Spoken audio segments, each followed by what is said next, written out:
We will be traveling from Vancouver, British Columbia in Canada to London, England.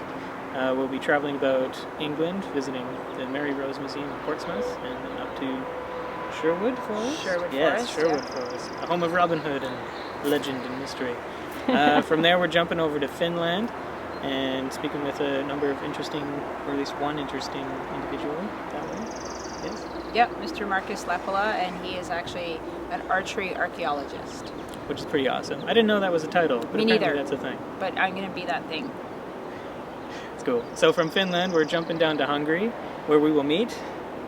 We're going to be meeting Master Boyer Grozer Sabah. He is one of two Master Boyers in Hungary, and he studied in Korea in order to learn how to build an Asiatic composite bow, and he's now considered one of the best boyers, if not the best boyer in the world of building Asiatic composites. So we'll be going up to his workshop and hopefully watching him make a bow and having an interview with him. And we'll also be meeting a friend of mine named Zoltan, who is also our archery supplier for Asiatic composite bows here in Canada. And from Hungary, we'll be taking a train. A long train. A very long train. 15 hours for one leg, and then an overnight train from Hungary to Romania. Brief stopover in Romania, down to Istanbul. And in Istanbul, who's the main person? We have a month in Istanbul, and we'll be meeting with Murat Özveri, who is a Turkish archer. He's the founder of the Tirandaz Archery Group in Turkey, which is a historical reenactment group.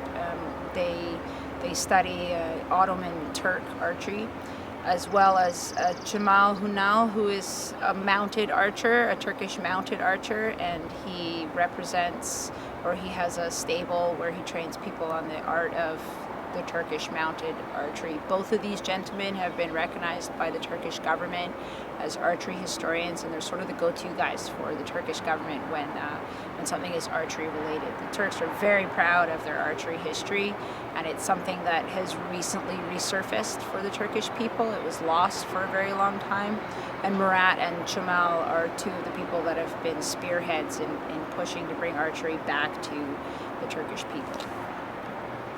So Turkey is very exciting. There will be a brief break where we'll take a rest from all the crazy filmmaking and archery exploring we'll be doing. And then we will reconvene in Istanbul before heading to Ulaanbaatar, Mongolia, where we will finish. There we're going to the Nadam Festival, which is a festival that's been held since the times of Genghis Khan, and it represents the three warrior arts: archery, wrestling, and horseback riding. So recently women have been allowed to take part in the archery, but not the wrestling or the horseback riding. So we're going to be checking out the festival while we're there. It's 3 days. It's actually 2 weeks of the entirety of Mongolia celebrating the three arts. But we'll be there for the 3 days of the opening ceremonies and checking out the hundreds of archers that show up in their traditional clothing and do some really awesome and amazing shooting. And I'm super excited about that because it's Mongolia.